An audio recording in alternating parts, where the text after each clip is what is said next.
What's going on, everyone? Today I'm gonna talk about the Broken Land. I'm gonna show you the 5 teams I am using on the first day to clear the 5 different level 10 towers. And then we are gonna talk about the second day because you have some heroes that you won't be able to reuse, right? So I'm gonna show you the remaining heroes I'm gonna use to clear the remaining towers. So normally in 2 days or maybe 3 if you don't have all the heroes, you should be able to have all the towers number 10 and level 9.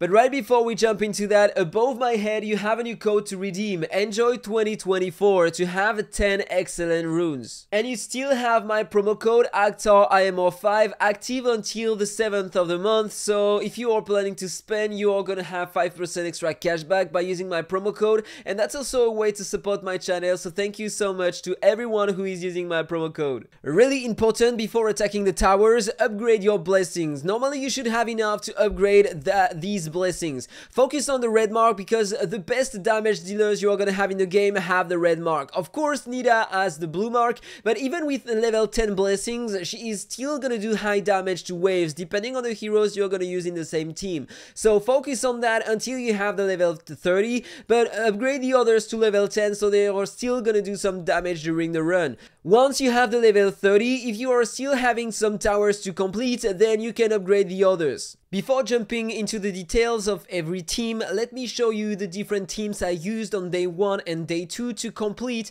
5 fortresses level 10 on the first day and 4 level 9 on the second day. Yes, I was lacking heroes to find a 5th team on the day number 2, but yeah, that was pretty consistent. You have many limited heroes, but you can find some teams without any limited hero. That one at the bottom, for example, there is no single limited hero and there is an epic hero inside. On the right, you have that team with a rumble, 1 epic hero, 2 mythic and 0 limited hero as well. Then you need to mix some heroes, and there are some that you can replace. For example, Beatrix in that team, she is not mandatory, and same comment for Esther, but Jingle Bell is mandatory. Then you just have to complete with some extra controls, some cleans, some shield, some heals on your heroes, and then normally it should do the job. In fact, there is a core team to have: controls, heals and cleans, and high single target damage, or a severe wand for freak just in case. Okay, so let's start with the first team. Level 10 fortress. You have some hidden waves heroes to put in the garrison, so generally I'm using these 3 heroes. In fact, only Marvel is interesting in there. The others are only here because I have exclusives on them. They can help a bit during the run, and they are here to give me more points at the end of the day. Then the 2 heroes that matters are Nicholas and Little Jack, the 2 best heroes to have for that content. Nicholas is amazing in that content, of course. He can perma-freeze enemies, and the control is one of the best things you can have in that content. Every control unit is amazing in here. So Nicholas and Little Jack, you are not forced to use the Little Jack in the team, you just need to put your strongest damage dealer in that team and then it should work. If you have Nita, use Nita instead of Little Jack. Nicholas is really important in there because you have a Tifia in front, and generally you take the first turn and then she attacks your hero, so you need something to tank, and that's also why Heather can be a good hero for that, because he's gonna protect all your heroes and only the seahorse is gonna die after the attack of Tifia. So that's a really good thing to take into consideration when you are trying to face that wave with Tifia.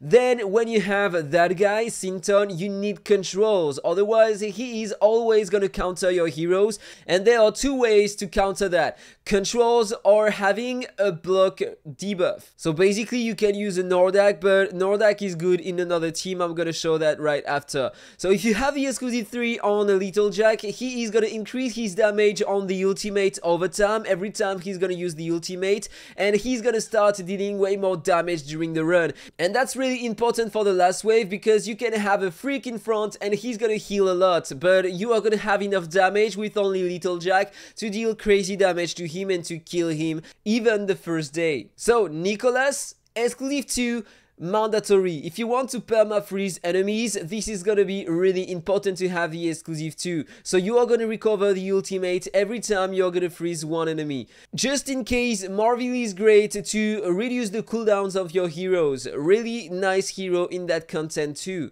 So the first wave, super easy, then you have the second wave, super easy too, you just have to repeat the same, you don't have a big threat in front. In fact, the first wave was harder than that one. And on the third wave, you have a poisoner. So you need a hero to cleanse or to heal your heroes at the beginning to protect them by applying a shield, something to tank the poison layer of TAF you have on your heroes at the beginning of the battle, otherwise you are gonna die. And this is why Marvel is a great hero in there, because she can cleanse dots on your heroes. And Nicholas, just in case, can heal your heroes and apply a shield. So if you have also the exclusive 3, you have the apple, so you have an extra life and it can help you to survive the poisons. And then you have Freak, but you are gonna see that with Little Jack, it's not gonna be hard to beat that guy. Because remember that every time you crit on Freak, he is gonna heal by a lot. Only him remaining, and as you can see, every time I crit on him, he heals a crazy amount of health. But when I'm gonna have the ultimate of Little Jack, this is what happens. But you need the exclusive 3 on Little Jack to deal that high damage. Otherwise, you are gonna need a hero with a 7 wound in your team. Second team I'm gonna use. I have 2 controls, Fiona and Dianmu, that's a great combo. I have also a 7 wound one on Fiona just in case, so when I'm gonna face a Freak, he's not gonna heal that much. And just in case I have Jack and Roll, so passively he's gonna have less heals in fact. I'm using Dianmu and Indra, so I can one-shot enemies, and so it's not gonna matter a lot if I have a Freak in front. I'm gonna be able to one-shot him. I have Nordak to tank because I'm gonna take some counter attacks or the attack of Tifia at the beginning. It's really important to have Nordak or a big tank in your team to protect your heroes from this kind of damage. And on the last wave, I'm gonna have a Taf who is gonna apply a poison layer on my heroes, and so I need to tank that. And so thanks to my Nordak, I was able to tank the first attack of Tifia in front, but half HP on my Dianmu. And then I can just almost one-shot on the first turn using my Dianmu and Indra combo. And over time, my Indra is gonna have more damage, and then he's gonna one-shot all enemies. And on the second wave, just in case you want to focus on that guy. Otherwise, if he takes a turn, he's gonna one-shot all your heroes because he scales his damage over his max HP, so you want to kill him first just in case. Because the others are not gonna deal that high damage to your heroes, so just in case you can tank them. Third wave, poison layers on all my heroes. So don't use the extra turn on Dianmu, just use the ultimate so you can stun enemies and then you can apply the damage immunity with your Nordak. And then, there we go, I can almost one-shot Freak. And then it's just a matter of time, you can kill the enemy super easy by repeating the same. Okay, then this is my broken team. I have 3 limited heroes inside and I'm gonna have a lot of controls and big damage, crazy damage in fact. Remember that I increased my red blessings, and so my Jingle Bell has a great stuff and a lot of exclusives. She is just gonna destroy enemies, you are gonna see that. It's gonna be super fast. In fact, in that team I have a speed buff with Chardonnay, I have attack down on enemies thanks to Chardonnay 2, shield on my heroes with both the Chardonnay and the Tuck. I have freeze with Tuck, HP increase on my heroes, revive just in case with my Esther, cooldown reduction on my Jingle Bell. I have controls and attack damage increase thanks to Beatrix. That's an amazing team. And look at all the damage taken by enemies. This is completely crazy. I have some cleans thanks to Beatrix. And look at that. My Jingle Bell is destroying enemies, so if you have these heroes, it's gonna be the easiest team you can have. If you don't have Beatrix, you can replace Beatrix, it's just gonna take more time to clear waves. She is not mandatory in here. There we go, second wave, look at the damage taken by all enemies with only one attack of Jingle Bell. And look at that, with only the passive they are dying super fast, but I have crazy stats on my Jingle Bell too, so it helps a lot. Avoid killing them too fast, otherwise you are not gonna have your cooldowns on the last wave, and you might die because of that. So look at that, ultimate, almost half HP on everyone. I lost one hero, revived thanks to my Esther, she died a second time. I can cleanse the control on my Jingle Bell thanks to Esther, and now 2 enemies are frozen thanks to Jingle Bell because she can also control enemies, and now the wave is over. 67 turns, that's the most efficient team I have. But the heroes are not mandatory. Jingle Bell is mandatory. You can replace then Beatrix by another hero if you want, and probably Esther by another hero as well. It's up to you to use the heroes you have, but Jingle Bell is mandatory. Team number 4, and yes, one more time I have limited heroes inside. Chelsea is my main damage dealer. She has the red mark, and remember that I upgrade only my red blessings, so she's gonna deal high damage. She's a great hero for that content. Then I have some controls with both the Ronai and Asindo, and I'm not using Mamook because I'm not able to tank with only Mamook. I'm gonna use Sun Wukong instead, so I'm gonna have a lot of tenacity on my heroes, and I'm gonna be able to tank some attacks. Enemies are forced to use their basic attacks on my Sun Wukong. This is a kind of permanent taunt, in fact. Better version of Mamook, in fact. And he's gonna have pretty nice damage too. I have the permanent consolidation thanks to Lydia and cooldown reductions, and yeah, basically that's gonna be the team I'm gonna use. Thanks to Sun Wukong, I can tank the first attack of Tifia. If you have Mamook, it might not work. Or not on the first day, not on the tower number 10. So I can control their turn meta, I can silence them, they are all forced to target my Sun Wukong thanks to his passive, and my Chelsea deals crazy damage to them. She is an amazing hero for that, look at that. They are dying super fast, and she doesn't have the best stuff on my account. So second wave, you want to repeat the same and try to control that guy, otherwise he might one-shot your heroes. Look at the damage they are gonna take with Chelsea.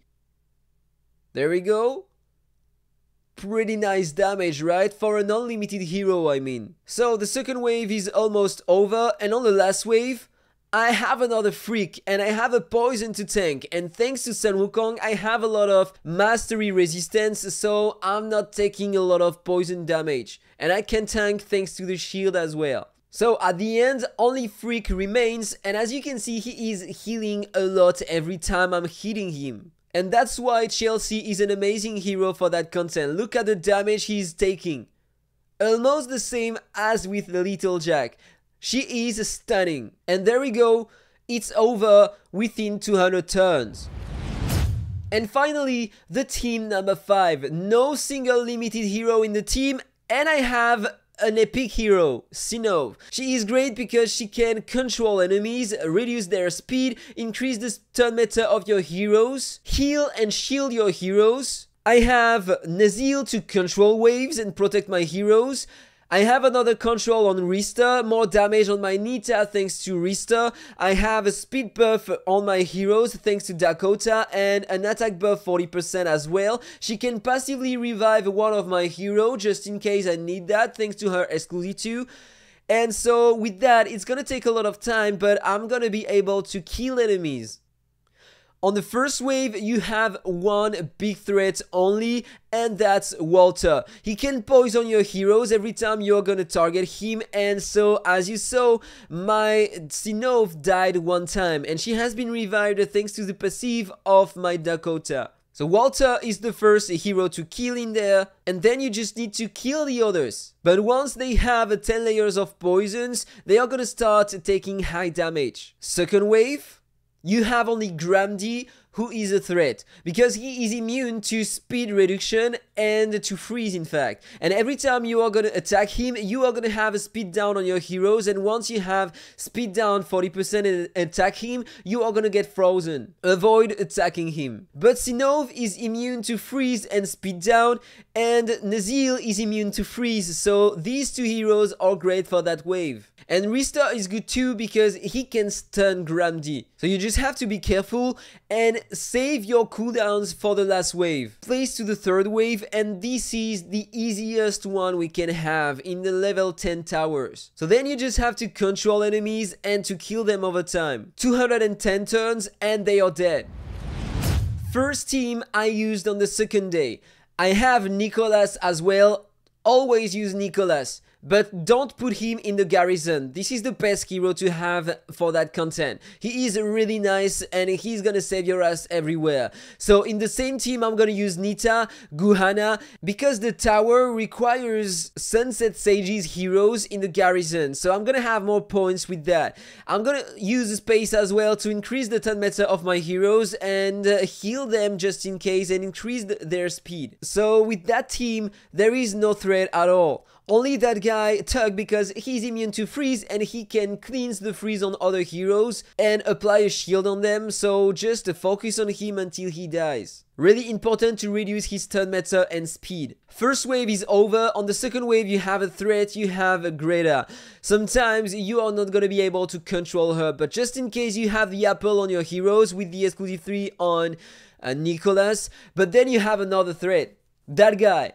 Make sure that he is controlled every turn, otherwise every time an enemy is gonna take a turn, even if the enemy is controlled, he's gonna pursue and attack your heroes. Second wave is over, and on the third wave, you have another Tuck. So repeat the same as on the first wave, just focus on him. 192 turns. Second team, Jingle Bell again. She is gonna destroy them. I have many controls thanks to Queenland and Beatrix, more damage on her thanks to Beatrix as well, just in case I'm gonna have some cleans on my heroes. I have Ben Austin to make some pursuits, and with the basic attack my Donald Rebelli can stun enemies, and he has the duel on one of the enemies, so that guy is gonna be forced to target him. But normally I should have enough controls, and they are taking crazy damage too. Second wave. Normally you have two strong heroes in front, Lam and Teru, because they are scaling their damage on their max HP, so you want to kill them first just in case. But normally they should be frozen or stunned if you have Beatrix or another hero, and look at that. They are just dying in seconds because of Jingle Bell. And be careful with your cooldowns because that can happen otherwise. And you can replace some heroes because as you can see now, I'm not using Ben Austin anymore. I am using Nereid instead, so I'm gonna have a bit more damage on my Jingle Bell. You have many heroes to increase the damage of your heroes, so just use them in fact. Third team on the second day, tower number 9. I have Little Jack and Chelsea to deal crazy damage to enemies, Sun Wukong to reduce the dot damage I'm gonna take and to protect my heroes from taking too much damage, and enemies are gonna be forced to target him just in case with the basic attack and all single target attacks. Then I'm gonna use Sinnoh to lower their speed and freeze them just in case, increase the turn meta of my heroes, heal and shield, and ruin the hero from the market because he can lower by a ton the turn meta of enemies and stun them. So that's a great hero to use in that content. I'm gonna have nice damage on enemies thanks to both Little Jack and Chelsea, so then it's just a matter of time.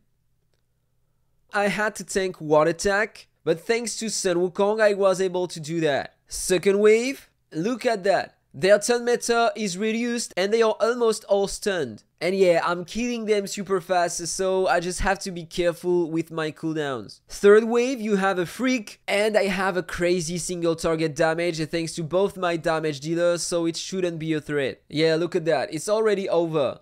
83 turns. Team number 4. I have no single limited hero inside. I'm using both Dianmu and Indra. I have many controls thanks to Ulcaster and Rumble. That's a great epic hero, Rumble. You can lower the speed of enemies and freeze them a lot. Then I have Luna to cleanse my heroes or revive just in case. She can lower the attack of enemies. She can increase my own attack and turn meta and block debuff on my heroes. That's an amazing hero for that. Look at that. AoE freeze with Rumble, that's only an epic hero. Defense down, tenacity down thanks to Ulcaster, and big damage with Indra. Of course it's easier than the first day because it's level 9 towers and you have more stats on heroes thanks to the blessings you acquired. So in fact you just have to concentrate on controlling them, so you need a high effect hit amount on Ulcaster, Rumble and Dianmu. And on the second wave you have to focus on Focus, otherwise he might get some turn meta when you kill someone in front and he is gonna give the turn to someone, and yeah, then it's gonna be a fail in fact. So focus on Focus first. And finally, last wave, I took some poisons. I'm not dying directly, so I'm gonna be able to cleanse my heroes and heal them with the Luna. That's why I'm using her. Okay, I failed my freeze, but they killed my Rumble, and when he dies, he is using the ultimate, so he froze them. Pretty nice hero even when he dies. So then of course you want to focus on Tuck, and there we go, 178 turns and the wave is over. And then I tried to find a 5th team to capture the last level 9 tower, but it was in vain. I wasn't able to do that on the second day, but at least I had all the towers number 10 on the first day and 4 towers number 9. So then you just have to complete the list with a tower level 5. And then you are gonna have a lot of resources every day to upgrade your blessings and to get more rankings for your guild. So guys, I hope you enjoyed that video. If it's the case, as always, don't forget to like, comment and subscribe. Have a nice day and see you in the next video. Bye bye.